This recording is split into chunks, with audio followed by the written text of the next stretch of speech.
దివ్యవాణి TV ప్రేక్షకులందరికీ యేసునామములో శుభాలు తెలియజేస్తూ నా స్వరం యేసు కోసమే అనే ఈ దివ్య వాక్కు కార్యక్రమానికి మిమ్మల్ని అందరినీ ప్రేమతో మరొక్కమారు ఆహ్వానిస్తూ ఉన్నాము. ఈ ప్రపంచం మొత్తము కూడా ఎలా జీవిస్తుంది, అందులో ప్రపంచాన్ని మనం చూడకపోయినా కనీసం ఒక కుటుంబాన్ని మనం చూడగలగాలండి. ప్రపంచం అంటే ఏంటి, ప్రజలు అంటే ఏంటి? అనేక కుటుంబాల సముదాయమే ప్రజలు.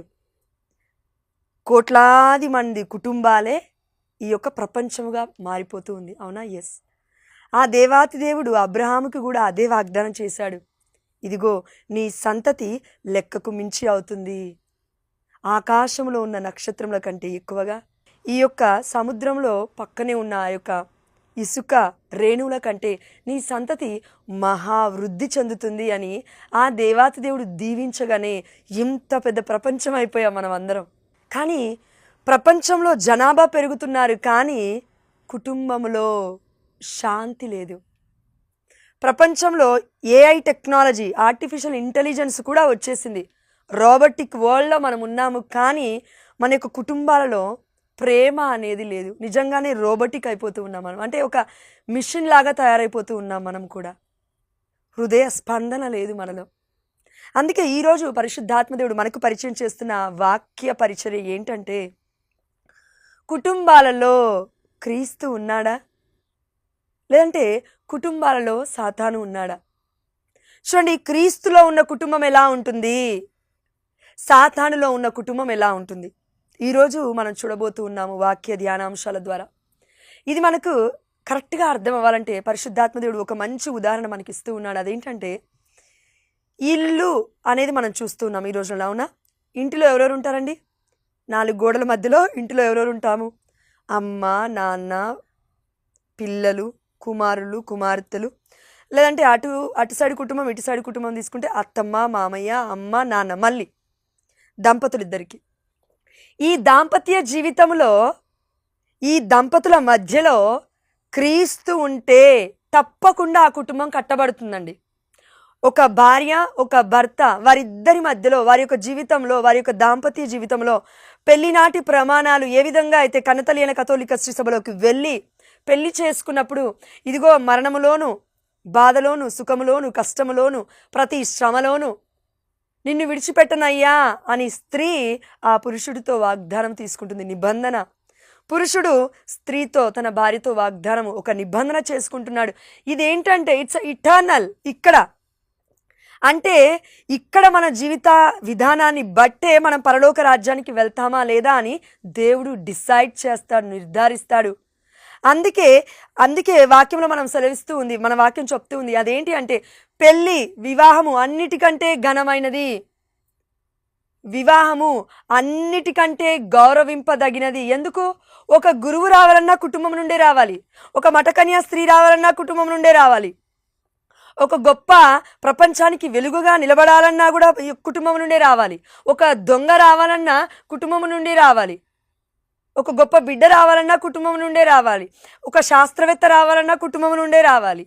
What ever the situation might be, ఎవరైనా కానివ్వండి, ఎలాంటి పరిస్థితులు అయినా కానివ్వండి, కుటుంబం నుంచి ఎవరు వస్తారమ్మా అంటే, వారికి ఇచ్చిన గర్భఫలము యెహోవా స్వాస్థ్యమై ఉంది కాబట్టి, ఆ గర్భఫలాన్ని ఆ దేవాదేవుడు దీవించి నీకు నాకు ఇచ్చాడు కాబట్టి ఇప్పుడు వారి యొక్క జీవితాలు ఎలా ఉన్నాయి? కుటుంబం కట్టేవారిగా మనం ఉన్నామా, కుటుంబాన్ని కూల్చివేసేవారిగా మనం ఉన్నామా? మరి ఎలా, ఏం చేయాలి? చూడండి, ఒక చిన్న ఎగ్జాంపుల్ మనం ఇప్పుడు తీసుకుందాం. ఇల్లు అంటే ఏంటి? మామూలుగా విడిచిపెట్టబడిన ఒక ఇల్లుని తీసుకోండి, ఒక గృహాన్ని తీసుకోండి. విడిచిపెట్టబడిన గృహంలో ఏమేమి ఉంటాయి? కొన్ని నెలలు, కొన్ని సంవత్సరాలు విడిచిపెడితే పక్షులు ఉంటాయి, గబిలాలు ఉంటాయి, పాములు ఉంటాయి, తేళ్ళు ఉంటాయి, లేదంటే ఏమంటారంటే దాన్ని బూజు కూడా పట్టిపోతుంది, బల్లులు తిరుగుతుంటాయి. అక్కడ మానవుడు లేడు కాబట్టి అవన్నీ నివసిస్తున్నాయి. అదేవిధంగా మన కుటుంబాలలో ఒక జంతువు జీవితంలాగా మనం జీవిస్తున్నామండి. అంటే భార్య ఫోన్ పట్టుకుంటుంది, భర్త ఫోన్ పట్టుకుంటాడు, భార్య భర్తలు తల్లిదండ్రులు కూడా ఫోన్ చూస్తున్నారు కాబట్టి పిల్లలు ఏమనుకుంటున్నారంటే, అయ్యో ఈ ఫోన్లలోనే ఉందేమో జీవితము, ఈ ఫోన్లు పట్టుకుంటేనే మేము బాగుంటామేమో, నా తల్లిదండ్రులు కూడా ఇలా ఉన్నారు కదా అని ఫోన్ పట్టుకొని చూస్తూ ఉన్నారు పిల్లలు కూడా. ఎందుకు? ఇదేనేమో కుటుంబం అంటే అనుకుంటున్నారు వాళ్ళు. పిల్లలకి ప్రయాస ఎక్కువ కాబట్టి వారు తల్లిదండ్రులు ఏ మార్గంలో నడిస్తే పిల్లలు అదే మార్గంలో నడుస్తారు. కాబట్టి చిన్నప్పటి నుండి కూడా నువ్వు బైబిల్ పట్టుకున్నావా, ఒక తల్లిగా బైబిల్ పట్టుకుంటాడు బుడ్డోడు. ఒక తండ్రిగా నువ్వు పరిశుద్ధమైన గ్రంథాన్ని పట్టుకొని ప్రార్థిస్తూ చదువుతూ ఉన్నావా, అయితే ఒక పాప ఒక బాబు నీ యొక్క యజమానుడైన నీ యొక్క తండ్రిని ఫాలో అవుతారు. మరి ఈ రోజున పుట్టిన పసి కందులు ఎవరిని పట్టుకున్నారంటే మొబైల్స్ని పట్టుకుంటున్నారు. నాన్న నువ్వు వెళ్ళిపో, అమ్మ నువ్వు వెళ్ళిపో, నాకు పాలు కూడా అవసరం లేదు, తిండి కూడా అవసరం లేదు, నాన్న నువ్వు అవసరం లేదు, నువ్వు సంపాదించట్లేవు, నాకు ఫోన్ సంపాదిస్తుంది అన్నట్టుగా ఫోనే వారి యొక్క ఆధారం అయిపోయిందండి. అయితే పిల్లలు అపమార్గంలోకి వెళ్ళిపోతున్నారు. దానికి కారణము ఎక్కడో ఉన్న గురువు ప్రీస్ట్ కాదండి. సబాత్ డే ఒక్కరోజున మనం వెళ్తూ ఉన్నాం కనతలిన కథోలిక శ్రీ సభలో. ఈవెన్ పిల్లల్ని బైబిల్ క్లాసెస్ కూడా మనం పంపించాం. ఇలాంటి పరిస్థితుల్లో బిడ్డల్ని దేవుడు ఎలా రక్షిస్తాడండి? మనం మినిమం దేవుణ్ణి అడగాలి కదండి, అయ్యా నా బిడ్డలు తప్పిపోతున్నారు కాపాడని. అందుకే ఇంటిలో ఈ రోజులలో భార్య భర్త పిల్లలు కాదండి ఉండేది, మృగాలు ఉన్నాయి. ఎలా చెప్పొచ్చు? ఎవరి జీవితం వాళ్ళదే. కోపం వస్తే తిరిగి తిడతాం, తిరిగి కొడతాం. నువ్వెంతటి తానివి, నువ్వెంతటి వాడివి నా ముందు మాట్లాడడానికని. చిన్న పిల్లలు పసికందులండి. అమ్మ నాకు ఇది చేసి పెట్టంటే, లేదంటే నాన్న దగ్గరికి వచ్చి నాన్న ఇది చేసి పెట్టంటే ఆ ఫోన్ చూస్తూ ఆ వ్యసనంలో పడి తల్లిదండ్రులు ఇక్కడి నుంచి వెళ్ళిపో, ఇక్కడి నుంచి వెళ్ళిపో. ఈవెన్ స్త్రీలు వంట కరెక్ట్గా చేయడం లేదు, స్త్రీలు బట్టలు కరెక్ట్గా ఉతకడం లేదు. ఈ రోజుల్లో వాషింగ్ మిషన్లో వచ్చాయనుకోండి, స్త్రీలు వంటింటి పని కూడా వారికి భారం అయిపోయింది. ఎందుకంటే మొబైల్ ఉంది కదా, మొబైల్లో మేకప్ వేసుకోవడం చూస్తున్నారు, బట్టలు ఎలా ఉన్నాయని చూస్తూ ఉన్నారు, షాపింగ్లు చేస్తున్నారు. వారి యొక్క జీవిత విధానం మొత్తము ఒక మొబైల్ వరల్డ్లోకి వెళ్ళిపోయింది. అంటే ఒక వ్యసనంలోకి వెళ్ళిపోయింది. ఒక ఘోరమైన ప్రమాదంలో మనం పడ్డాము. ప్రపంచం మొత్తం కూడా ఇప్పుడు ఆ వ్యసనంలో ఉంది. అంటే ఒక తల్లిగా ఒక తండ్రిగా మనం కుటుంబంలో ఏం చేయాలంటే పిల్లల్ని కట్టుకోవాలి. కానీ మనం ఏం చేస్తాం తెలుసా? కుటుంబాన్ని కూల్చివేసుకుంటున్నాము. ఒక యంత్రణకి మనము మన యొక్క జీవితాన్ని అప్పచెప్తున్నాము. ఫోన్ మన మాట వినాలి, ఫోన్ మాట మనం వినొద్దు. మన కళ్ళు ఏది చూస్తే అది కావాలంటుంది, అంత మాత్రాన మన కాలు దానికోసం పరిగెట్టొద్దు. అందుకే దేవుడు అంటూ ఉన్నాడు, వాపోతూ ఉన్నాడు, ఈ రోజు నా బిడ్డలారా మీరు ఎక్కడున్నారు? ఆది కాండములో ఆదామును చేసిన దేవుడు, ఆదాము నుండి పక్కటెముకను తీసి ఏవని చేసిన దేవుడు అంటూ ఉన్నాడు. ఏవ తప్పు చేసిన, ఏవా నువ్వేం చేస్తున్నావు అని దేవుడు అనలేదు. ఆదాము నువ్వేం చేస్తున్నావు, బయటికి రా. ఎందుకు? కుటుంబానికి యజమానుడు భర్త ఉన్నాడు. అందుకే దేవుడు అన్నాడు, ఇదిగో స్త్రీ, ఇదిగో భార్య, నీవు నాకు ఏ విధంగా అయితే విధేయత చూపిస్తావో, నాకు కట్టుబడి ఉన్నావో, అయితే నీ భర్తకి విధేయత చూపించు అని అన్నాడు. అదేవిధంగా భర్తతో దేవుడు చెప్తున్నాడు, ఇదిగో భర్త, నీ భార్యని నన్ను ప్రేమించినట్లుగా ప్రేమించు. ఈ యొక్క పెళ్లి నాటి ప్రమాణాలు పంచలైపోయాయి ఈ ప్రపంచంలో. ఈనాడు కన్నతల్లి అయిన కథోలిక శ్రీ సభగా ఉండొచ్చు, లేదంటే ఇతర వేరే వర్గాలై ఉండొచ్చు, లేదంటే మన అన్యులైనా ఉండొచ్చు, కథోలికేతరులు ఇంకెవరైనా అయి ఉండొచ్చు అండి. ఎందుకు పెళ్లి పెటాకులు అయిపోతున్నాయి? పెళ్లి చేసిన కొన్ని రోజులకే అండి విడాకుల వరకు వెళ్ళిపోతున్నారు బిడ్డలు. దీనికి కారణం ఒకటే, కుటుంబ వ్యవస్థ అనేది క్రీస్తులో లేదు. కుటుంబ వ్యవస్థ అనేది సాతాను చేతిలో పెట్టేశాం మనం. ఒక చిన్న ఫోన్ మనల్ని రూల్ చేస్తూ ఉంది, మనల్ని నడిపిస్తూ ఉంది. దేవుడు కదా మనల్ని సృష్టించింది. మనల్ని సృష్టించిన సృష్టికర్త బాధపడుతూ ఉన్నాడు, అయ్యో నేను ఎందుకు సృష్టించాలని వీరిని. వీరికున్న టెక్నాలజీ, వీరికున్న జ్ఞానము, వీరికున్న సంపద, వీరికున్న సమృద్ధి అంతా నేనిచ్చిందే. అయితే ఇప్పుడు నన్ను పక్కకు పెట్టి ఈ యొక్క లోకంలో ఉన్న వస్తువులు పట్టుకొని పూజిస్తూ ఉన్నారు. 24 గంటలు నువ్వు ఫోన్ పట్టుకుంటున్నావంటే బైబిల్ని పక్కకు పెట్టి, బైబిల్ కాదు ఇప్పుడు నీకు నాకు దేవుడు, ఫోన్ అయిపోయాడు. సాతాను రాజ్యం వెళుతున్నాడు. అయితే నేనేం చేయలేనండి. మా ఇంట్లో దుష్టుడున్నాడండి, మా ఇంట్లో బ్లాక్ మ్యాజిక్ నడుస్తుందండి, మా మీద ఎవరో ఏదో అప్లై చేస్తున్నారండి, నల్లదారాలు కట్టుకుంటున్నామండి, మేము దర్గాకి వెళ్తున్నామండి, ఇంకెక్కడికో వెళ్తున్నామండి, అద్భుతాలు జరుగుతున్నాయండి, కానీ మా కుటుంబంలో జరగట్లేదండి, ఎన్ని చేసినా జరగట్లేదంటే అది కాదండి అర్థము. బైబిల్ పట్టుకోవట్లేదు. దేవుడు బైబిల్ అనగా వాక్యము, దేవుడు. మొదటి యోహాను సువార్త 1వ అధ్యాయం 1వ వచనము, ఆదిలో వాక్కు ఉండెను, ఆ వాక్కు దేవుడి వద్ద ఉండెను, ఆ వాక్కే దేవుడాయను. యోహాను సువార్త 1:14 ఆ వాక్కు మానవుడై మన మధ్య నివసించెను. Still God is alive. నువ్వు నేను పాపంలో చచ్చిపోతున్నప్పటికీ ఆ దేవాది దేవుడు బ్రతికే ఉన్నాడు మన మధ్యలో. అందుకే ఇలా మాట్లాడుతున్నాడు. దేవుడు అంటున్నాడు, ఓ వ్యసనమా, ఓ తిరుగుబాటుదారులారా, ఓ వ్యసన పరులారా, ఇప్పటికైనా హృదయ పరివర్తనం చెంది నా వైపు చూడండి. కాబట్టి ఆ దేవాదేవుడు ఎందుకు బాధపడుతున్నంటే, గృహములో ఇంటిలో పక్షులు, పిల్లులు, కుక్కలు, నక్కలు, జంతువులు, పాములు, తేలు ఇవి పరిగెడుతున్నాయండి. ఎలా? మన యొక్క కోపము, మన యొక్క పగ మన ఒంటి నిండా అవే ఉన్నాయి. కానీ దేవుడు అంటున్నాడు, దేవుడి గృహం ఇలా ఉండదు. దేవుడి గృహం అనగా ఆనందం, శాంతి, సమాధానము, ఆరోగ్యం. ఎన్ని బాధలున్నప్పటికీ, మరి ఆనాడు పునీతులు కూడా బాధలు పడ్డారు కదా, ఎన్ని బాధలున్నప్పటికీ దేవుడు ప్రేమామయుడు, ప్రేమ ఎరుగనివాడు, దేవుణ్ణి ఎరుగనివాడే. 1 యోహాను 4:8 మనం చూసి ఉన్నాం. అంటే దేవుణ్ణి ప్రేమిస్తున్నాను కానీ నేను బైబిల్ చదవలేను అని అన్నావంటే అబద్ధము నువ్వు చెప్పేది. అందుకే దేవుడు డైరెక్ట్గా చెప్తున్నాడు, ఓ అవివేకి, ఈ నైట్కే నీ ప్రాణం తీసేస్తే నువ్వేం చేస్తావు? ఈరోజు మన జీవిత విధానాన్ని బట్టి మనం ఒకవేళ ఈరోజు నైట్ లోపు చనిపోతే పరలోక రాజ్యానికి వెళ్తాం, లేదు పాప జీవితాన్ని జీవిస్తే తప్పక నరకలోకానికి వెళ్తాం. పండ్లు కొరుక్కుందురు, మొరపెట్టుదురు అక్కడి నుంచి, కానీ దేవుడికి వినబడదు ఆ సమయంలో. నరకాగ్ని నుండి మనం కాలిపోతుంటే పురుగు చావదు, అగ్ని చల్లారదు. ఇలాంటి మహాభయంకరమైన పరిస్థితి నుంచి ఆ దేవాదేవుడు కాపాడడానికి మనందరికి ఇచ్చిన వ్యవస్థ ఏంటంటే కుటుంబ వ్యవస్థ.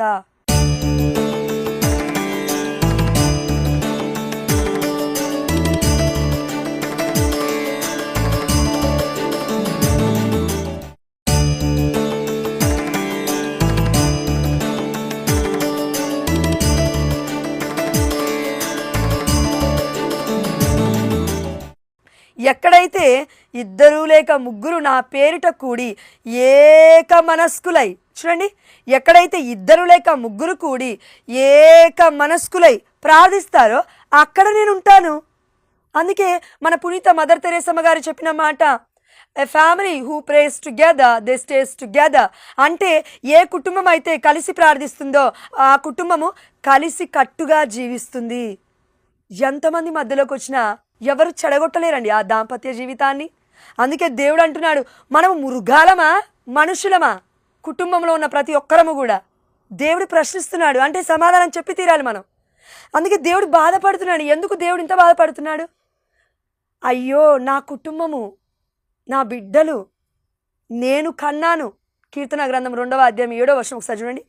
దేవుడు నాతో ఇట్లా, నేడు నేను నిన్ను కనియుంటిని, నీవు నా కుమార్తెవు, నీవు నా కుమారుడవు.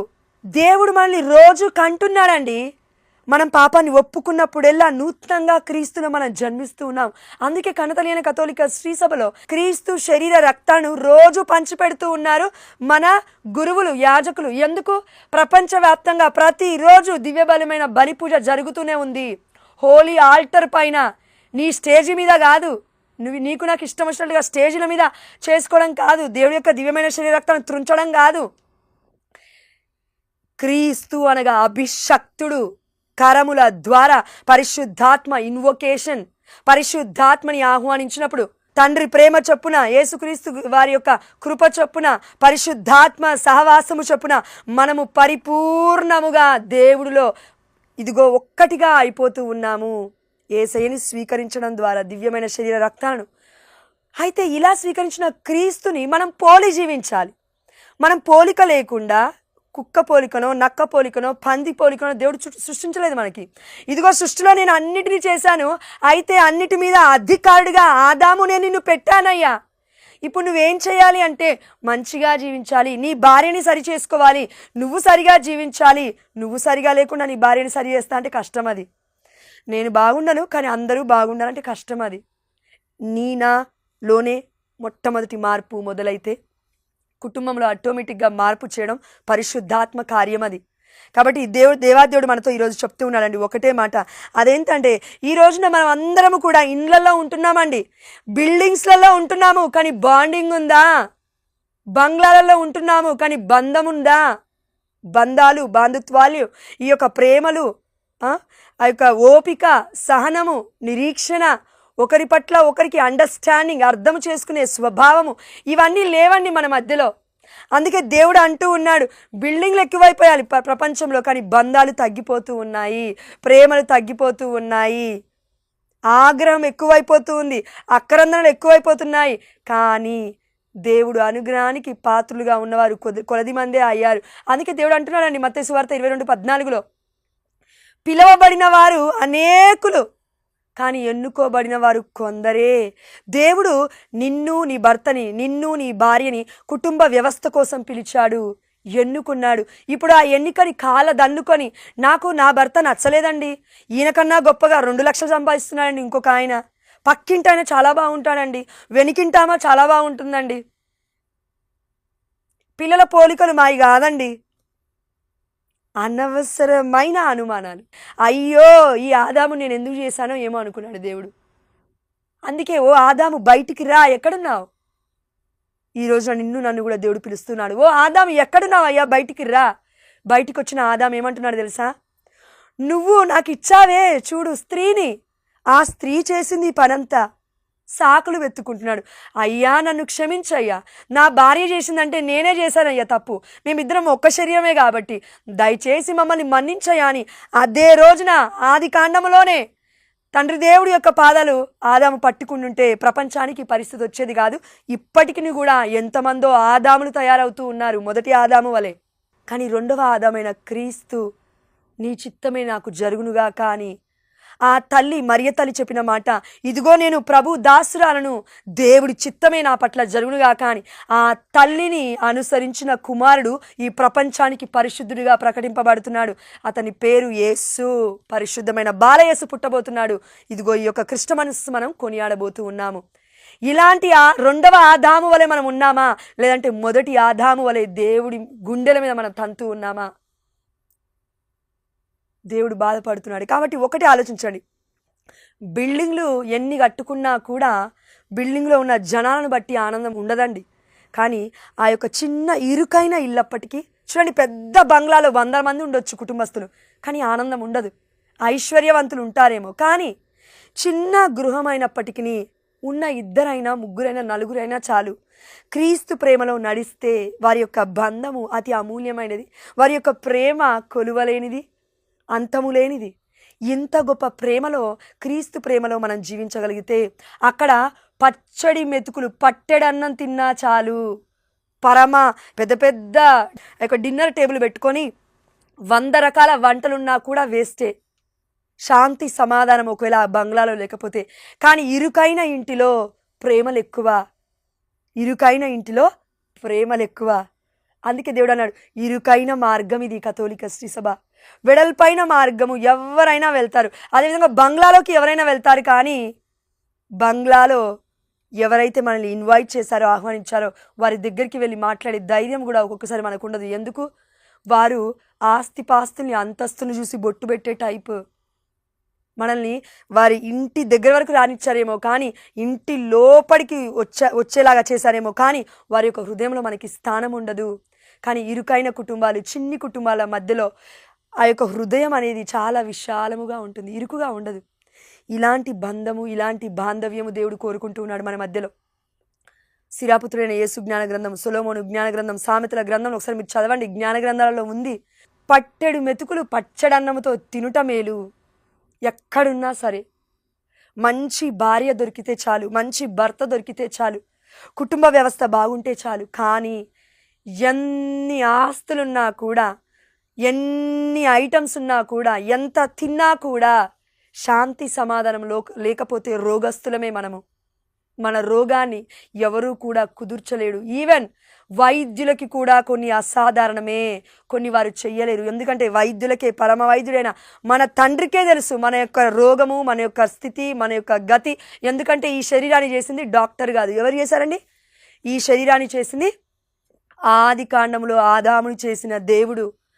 అమ్మ మన తల్లి గర్భములో ఉన్నప్పుడే మనల్ని ఎన్నుకుని ఉన్నాడు. ఇర్మియా గ్రంథం 1వ అధ్యాయం 5వ వచనము, నీ మాతృ గర్భమున నీవు రూపొందక మునిపే నేను నిన్ను ఎన్నుకొని ఉన్నాను. దేవుడు చేశాడు. ఊపిరిని దేవుడు ఊదాడు. ఈ మట్టి శరీరాన్ని దేవుడు చేశాడు. ఇవన్నీ చేసిన దేవుడికి నా యొక్క శరీరంలో ఎన్ని అవయవాలు ఉన్నాయో తెలుసు, వాటి యొక్క వ్యవస్థ ఎలా ఉందో తెలుసు, దేన్ని ఎలా పట్టుకుంటే ఎలా ముట్టుకుంటే స్వస్థత వస్తుందో దేవుడికి తెలుసు. కాబట్టి యేసయ్య తన రక్తాన్ని చిందించి, ఇదిగో యెషయా గ్రంథము 53వ అధ్యాయం 5వ వచనము, నా తప్పిదముల కొరకు నీవు గాయపడ్డావు, నా పాపముల కొరకు నీవు నలిగిపోయావు, నీవు అనుభవించిన శిక్ష ద్వారా నాకు స్వస్థత కలిగింది, నీవు పొందిన దెబ్బల ద్వారా నాకు ఆరోగ్యము చేకూరింది, ఆమేన్ అని మనం ప్రతిరోజు వాగ్దానం ఎత్తిపట్టి ప్రార్థించట్లేమా? దేవుడి దేహము మన కోసం త్యాగ బలిగా అర్పించడం ద్వారా మనకి ఆరోగ్యం వచ్చింది, సంపద వచ్చింది. దారిద్ర్యములో ఇదిగో చూడండి, ప్రపంచానికి వెలుగైన యేసుప్రభుల వారు ప్రపంచాన్ని ఏలుతున్న పరిశుద్ధుడు దేవుడైనప్పటికీ మానవుడి కంటే అతి ఘోరంగా ఈ యొక్క లోకంలో పుట్టడానికి కూడా ఇష్టపడని పశువుల పాకలో పుట్టి, జంతువు పాకలో పుట్టి, ఈ ప్రపంచానికి మొత్తము మనం ఎక్కడ పుట్టామనేది కాదు, కానీ ఎలా జీవిస్తామనేది ముఖ్యము అని ఈ ప్రపంచానికి చాటి చెప్పిన ఏకైక వ్యక్తి మన దేవుడైన మనుష్య కుమారుడైన యేసుప్రభుల వారు తప్ప ఈ ఇహమందు పరమందు ముల్లోకమందు ఏ నరుడు లేడు, ఏ చిరంజీవియు లేడు. అమరుడైన యేసుప్రభుల వారు ఒక్కరే క్రీస్తు. ఈ క్రీస్తులో మనం అందరము కుటుంబముగా జీవించాలి, బాంధవ్యముతో ఆనందముతో శాంతి సమాధానముతో వర్ధిల్లాలి అని ఆ దేవాదేవుడు కోరుకుంటున్నాడు. కాబట్టి మనందరికీ ఇచ్చిన గొప్ప వరం పరలోక ప్రార్థన. ఎక్కడైతే 2 లేక 3 కూడి ప్రార్థిస్తామో, అయా నీ చిత్తం పరలోకమందు నెరవేరినట్లు భూలోకమందు నెరవేరిన గాక.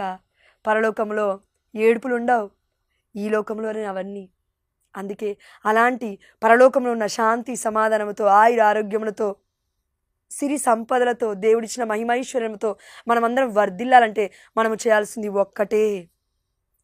పరిశుద్ధమైన గ్రంథం చెప్తూ ఉంది, మత్తయి సువార్త 6:33, మొదటిగా నా నీతిని నా రాజ్యాన్ని వెతుకుడు, దాని తర్వాత అన్నీ మీకు అనుగ్రహింపబడతాయి. ఈ లోక డబ్బులు ఎతక్కు, సంపదను ఎతక్కు, భర్తలో లోపాలను ఎతక్కు, భార్యలో లోపాలను ఎతక్కు, అనుమానాలు పెట్టుకోకు. అనుమానం పెనుభూతం, సాతాను పెడుతుంది, సాతాను రాజ్యం ఎడుతుంది, జాగ్రత్త. దేవుడు అంటున్నాడు క్రీస్తులో మన కుటుంబం ఉండాలి. కాబట్టి ఆ దేవాదేవుడు మనందరికీ ఇచ్చిన గొప్ప అమూల్యమైన వస్త్రమైన దేవుడి యొక్క రక్షణ వస్త్రము, ఇది పరిశుద్ధమైన రక్తముతో మనకి ఒసగబడి ఉంది. ఆదికాండంలో ఏ విధంగా అయితే ఆదాముకి ఏవకి దేవుడు వస్త్రాన్ని కప్పి నెట్టివేశాడో గెంటివేశాడో, మనందరినీ కూడా దేవుడి యొక్క పరిశుద్ధమైన వస్త్రము, రక్త వస్త్రము మనందరిపైన ఉంచి ఇప్పటికీ కూడా మనల్ని కాచి కాపాడుతూనే ఉన్నాడు.